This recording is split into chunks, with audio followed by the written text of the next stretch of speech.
Salam gadyrdan iyleşlem we mehruwan doganlam. Doğruluk ýolu gepleşimede hoş geldiňiz. Rabbimiz Hudaýyň söýgüsiniň çäksizdigini, çuňurdygyny, giňdigini we belentdigini düşünüp, bu ajaýyp söýgüden dolup ýaşamaňyzy her biriňize Rabbimizden dilek edýärin. Rabbimiziň ýazgylary nähili gowy. Olar arkaly Hudaý bize özüniň nähili gowy Hudaýdygyny we maksat niýetiniň biziň üçin gowudygyny aýan edýär.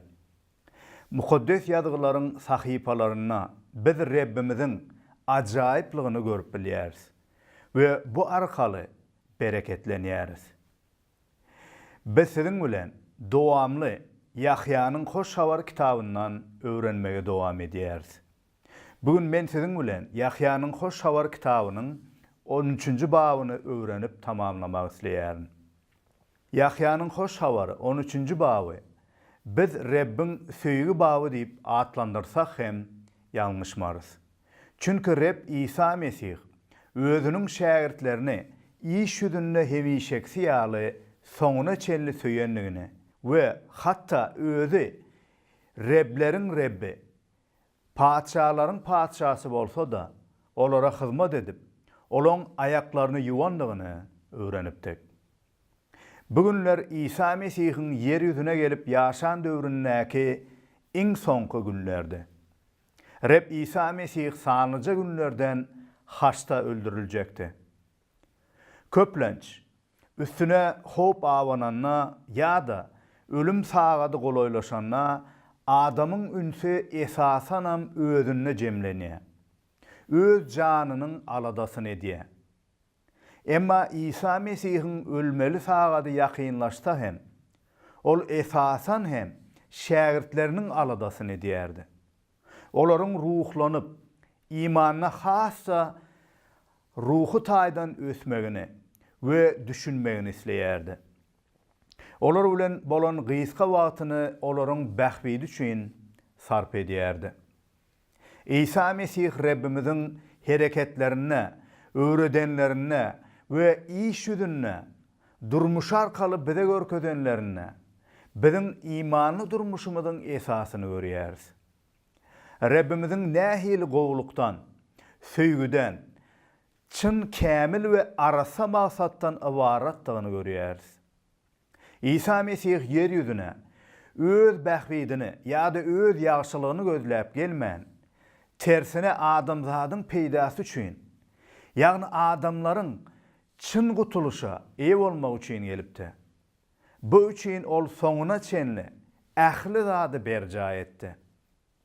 Şonuň üçin her bir meniň edýän wagyzlamyň esasyna, her birimiz üçin ähli zadyň merkezi bolan İsa Mesih'i ýakyndan tanamagymyz we onuň durmuşy, taglimaty arkaly durmuşymyza geljek özgörlüşliklere eýe bolmagymyz we durmuşymyzy İsa'nyň durmuşy we taglimaty esasynda gurmak arkaly hakyky imanda ýaşamagymyzdyr. Şonuň üçin biz İsa Mesih'i wagt edýäris. Onu size öwredýäris. Çünki biziň owadan sözlenimiz ýa-da mysalanmyz size täze durmuş bermän İsa Mesihiň özüniň size günälerden gutuluşy hem we her günkü durmuşuňyza üstünlükli onuň berjek ajaýyp ýaşaşynda ýaşamagy hem İsa Mesihiň berýändigidir. Çünki İsa Mesih biziň imanymyzyň hem durmuşymyzyň hem merkezidir. We bereketlenmemiziň we batlygymyzyň hem çeşmesi onu tanap, ona boyun bolup ýaşamagymyzdadyr.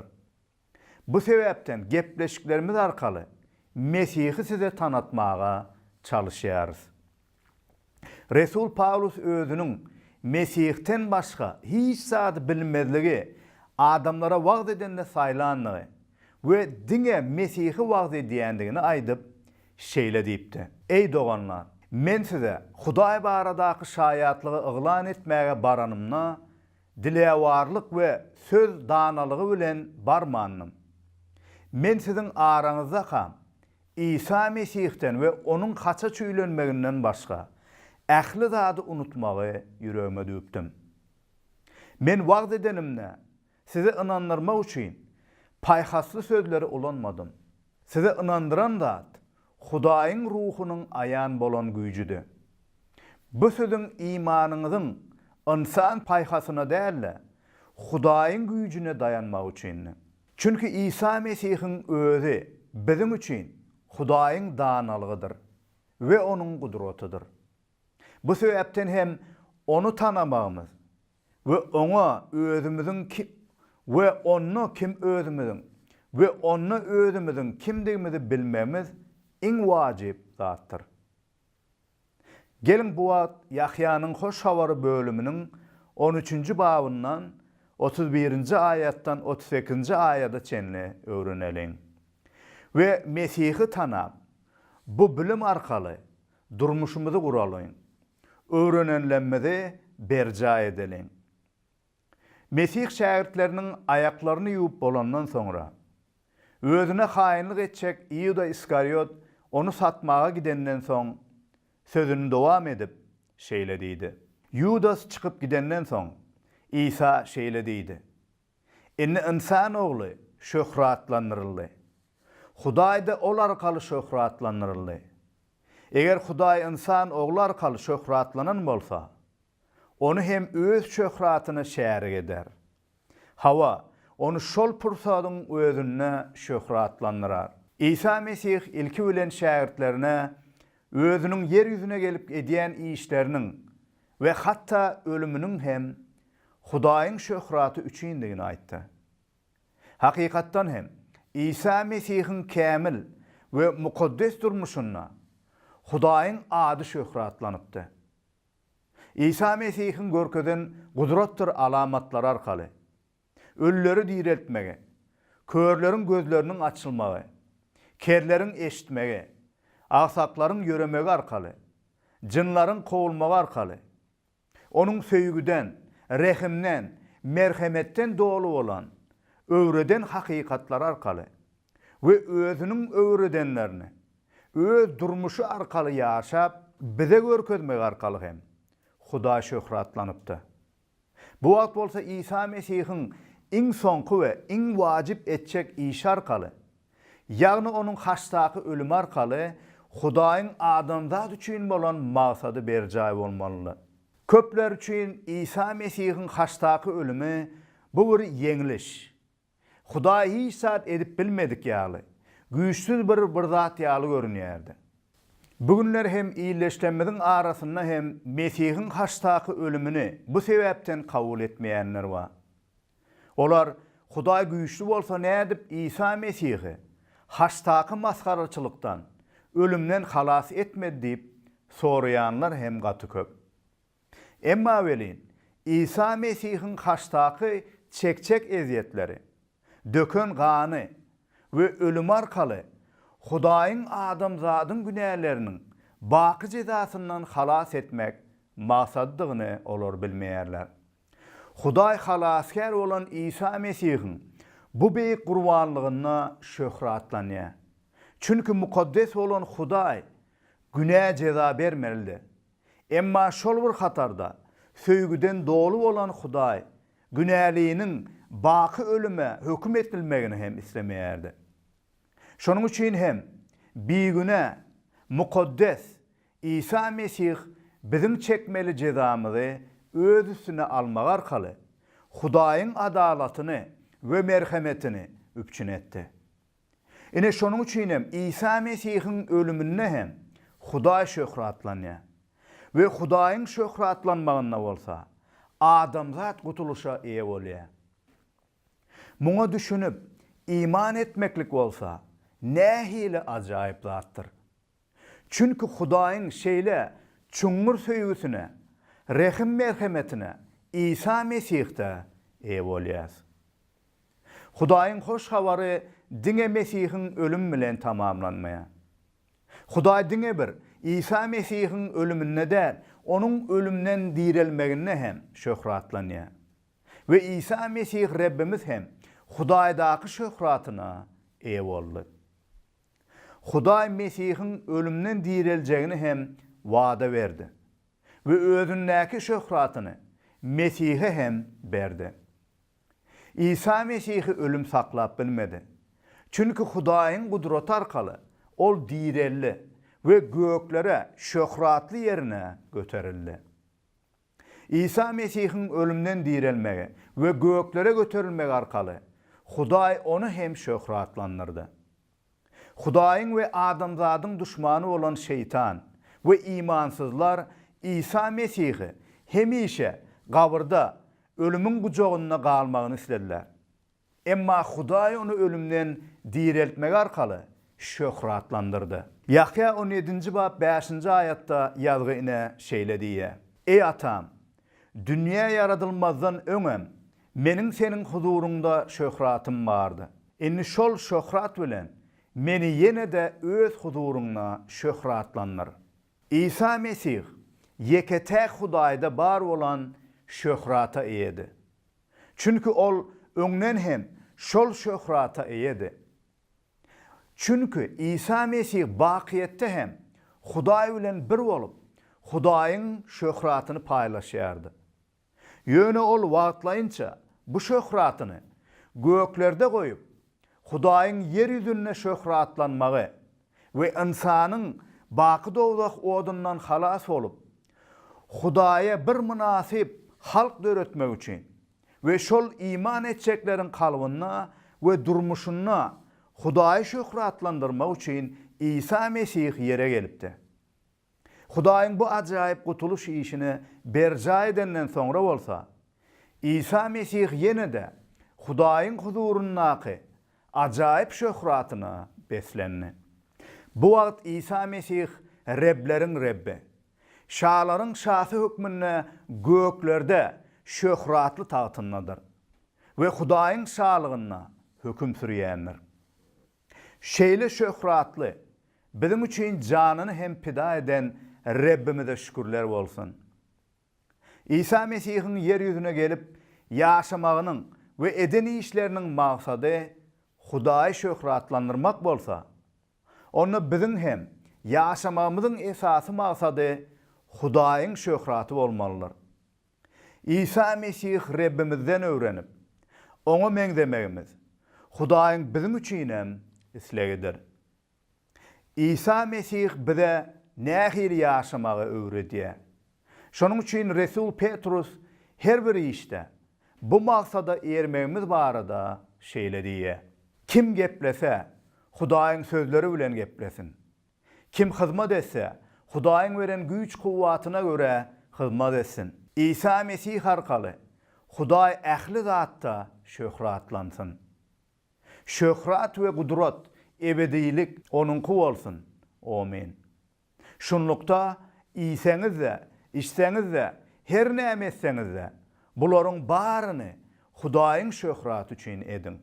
Rebbimiz İsa Mesihiň durmuşynyň her bir ugrunda, hatta çekýän eziýetdir jebirleri we ölümi bilenem Hudaýyň maksadyny berjaý edişi ýaly we onu şöhratlandyrylşy ýaly bizim hem her bir zatda Rebbimiz Hudaýy şöhratlandyryp ýaşamagymyzy Hudaý bizden isleýär. Käwagt imanlylar çekýän kynçylyklaryna eger İsa Mesihden öwrenseler we bil baglasalar, hassa Hudaýy şöhratlandyryp ýaşap bilýärler. Köplenç sırkaw bolan imanly sırkawlygyndan dolu açylmanyna hem Hudaýa iman edip onu şöhratlandyranna Hudaýyň ady hassa köp şöhratlanýar we beýlekilere hem ruhlanma bolýar. Muňa mysal edip doganymyz mekany aýdyp bilerin. Mekan biziň TV programmalarymyzy görüp Türkmenistany İsa Mesih'a iman edipdi. Soňra men ol bilen gürleşip aragatnaşykda boldum. Ol özüniň invalidligini men bilen paýlaşdy. We mümkin bolsa Hudaýyň özüne şifa bermek üçin dilek etmegimi menden sorady. Men oňa Hudaý istese seni gowy hem edip biler we gudrat görkezmegi bilenem şöhratlanar. Ýa-da mekan doganymyz täzeje İsa Mesih'e iman eden bolsa da beren jogaby meni hayran galdyrdy. Ol, İsa Rabbim meni şu invalidligimden şifa verip ýöretse hem, ýa-da galan ömrüme şu ýagdaýymda galsam hem, oňa iman edýärin we goý onuň ady her bir ýagdaýda şöhratlansyn diýdi. Mekannaky bar bolan bu imany we her bir ýagdaýda hatda özüniň sırkawlygyny hem onu şöhratlandyrýandygy meni şeýle bir ruhlandyrdy. Ve özümün käwagt nähildir bir islegim bolmanyna edýän iňirdelerim üçin ýa-da nägilliklerim üçin utandym. Ve hassa Rebbe imanymna berk bolmaga onuň şaýatlygy bilen ruhlandym. Ine mekanyň şaýatlygy arkaly men ruhlandym. Başga da näçe imanlar ruhlanýarlar.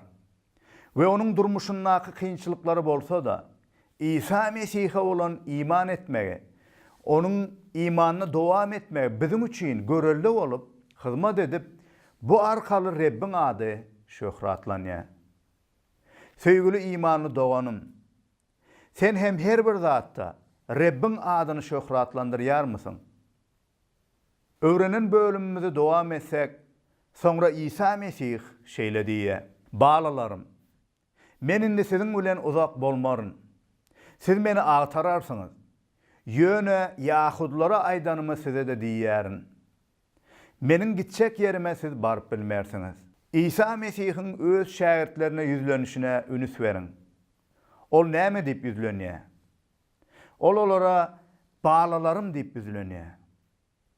Bir söýgüden, ýagşylykdan, adalatdan dolu bolan atanyň çağalaryna mähirli ýüzlenişi kimin İsa Mesih şägirdlerine şeýle ýüzlenýär. İsa Mesih özüniň bu dünýäden gitmeli sagadynyň gelýändigini şägirdlerine öňünden duýdurup, bu geljek aýralyga olary taýýarlaýardy. Olara göwnlük berýärdi. Gowy adam öljegini bilse, çağalaryna göwnlük berýär. Olary gelecek üçin taýýarlaýar. Olaryň aladasyny edýär. Ondan başga da käwagt men öz ayalym Maya bilen ölüm hakynda gurun edemizde. Bu dünýäden aýrylyp, gowy ýere, ýagny Rabbin ýanyna gowuşjakdygymyzy bilýändigimizi we bu üçin gynanmaýandygymyzy, ýöne çağalamyzdan aýrylyp gitjegimizi we olaryň bizsiz çekçek kynçylyklary barada oýlanamyzda bize gynanç döreýär. Çünki olary ýeke goýup gidesimiz gelmeýär. Çünki olar söýýäris, olaň aladasyny edýäs. Agyr ýükü bolsa ýeňletmek isleýäris. İsa Mesih bolsa päk, çuňur söýgüden doğruluk üçin bizden has beýik derejede özüne iman eden bu balalary kimin şägirdleri üçin gynanypdy. Bu olara teselli berýärdi.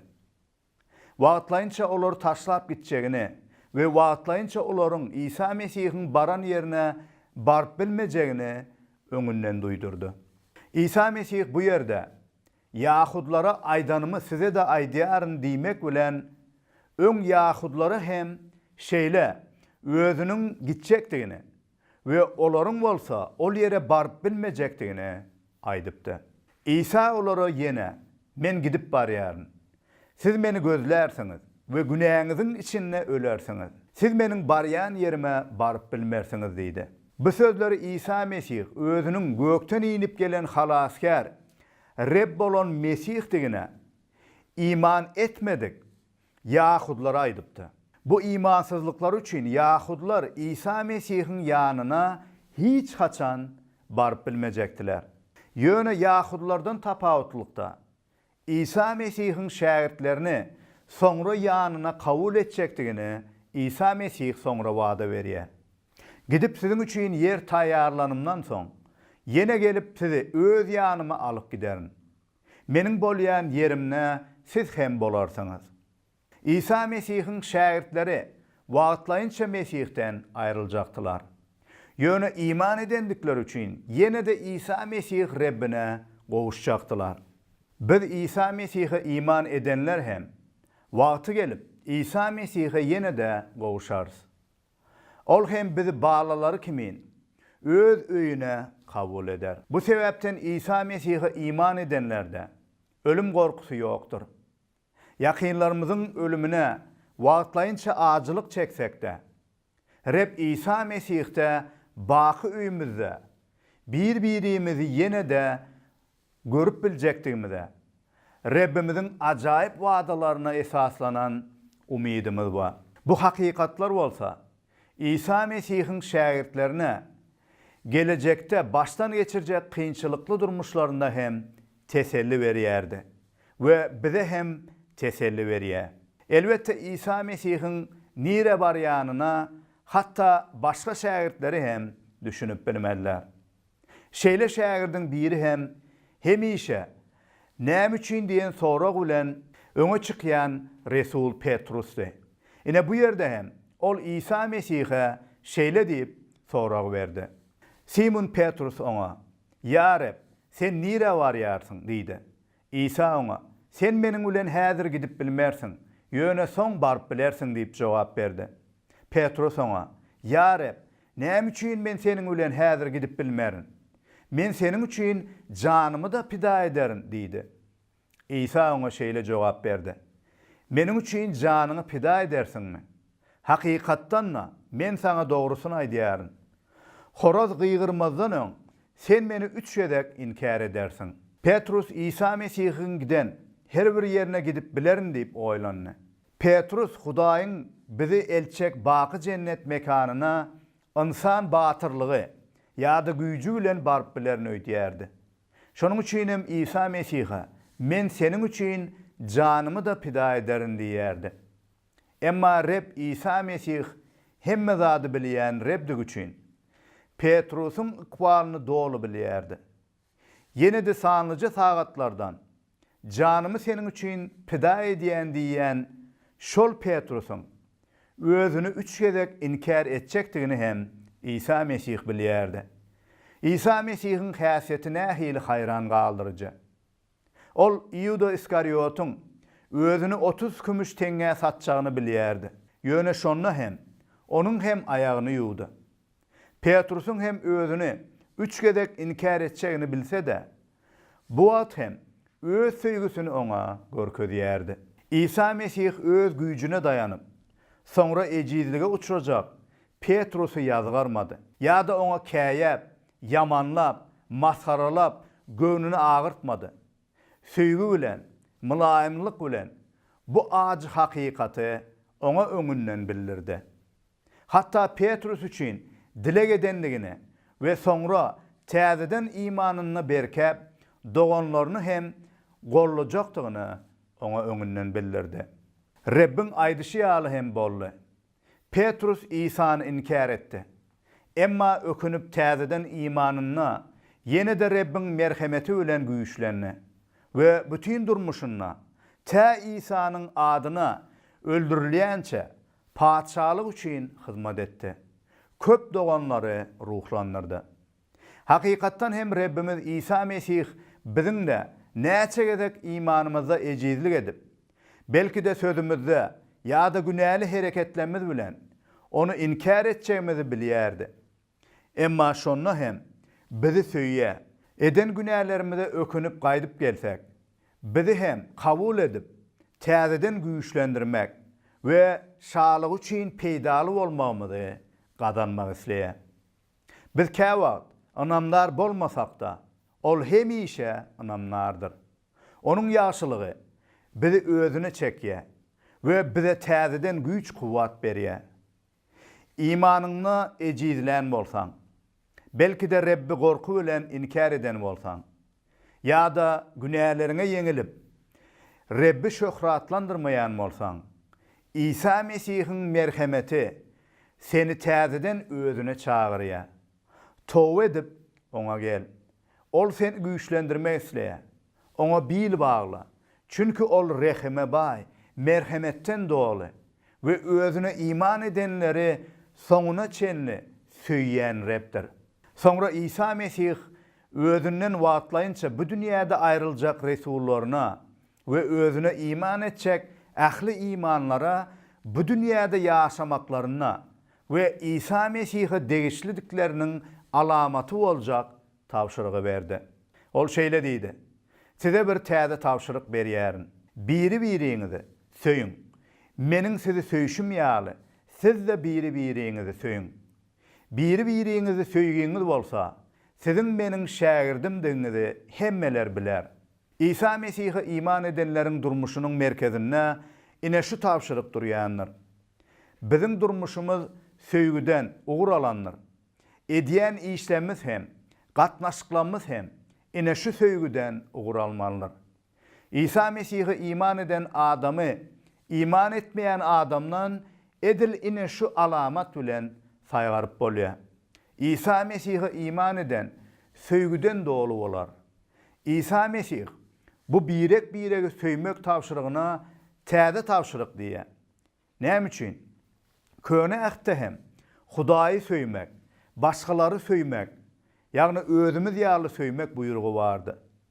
Ýöne başgalary söýmek buýrugy bizim özümize esaslanýardy. Emma İsa Mesihiň bu buýrugy, İsa Mesihiň çäksiz, çuňur, belent we giň söýgüsine, iş ýüzüne bize görkeden, hatta janyny hem pida edip bize görkeden söýgüsine esaslanýar. Eger söýgü bizdäki söýgüge esaslansa, ona dowamly söýüp bilmez.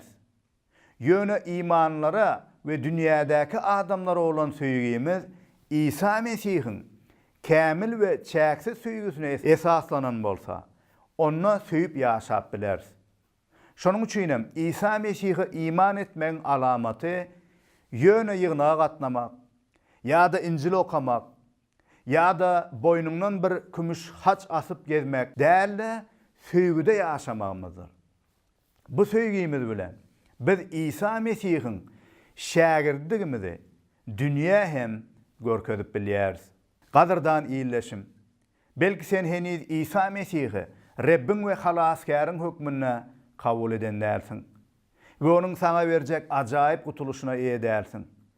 Eger İsa Mesihiň halaskar Rebdigini eşidip kalbynda iman oyanan bolsa, bu wagt gutuluş günüdür. Oňa günälerine towba edip gel we onuň haçtaky ölüm arkaly sana gutuluş berendigine, ölüp direlendigine we göklere şöhratyna göterilip ol yerden hem adamzady hökm etmäge gudratyna geljekdigine iman getir. Onu durmuşun Rebbi we halaskary hökmüne kabul et.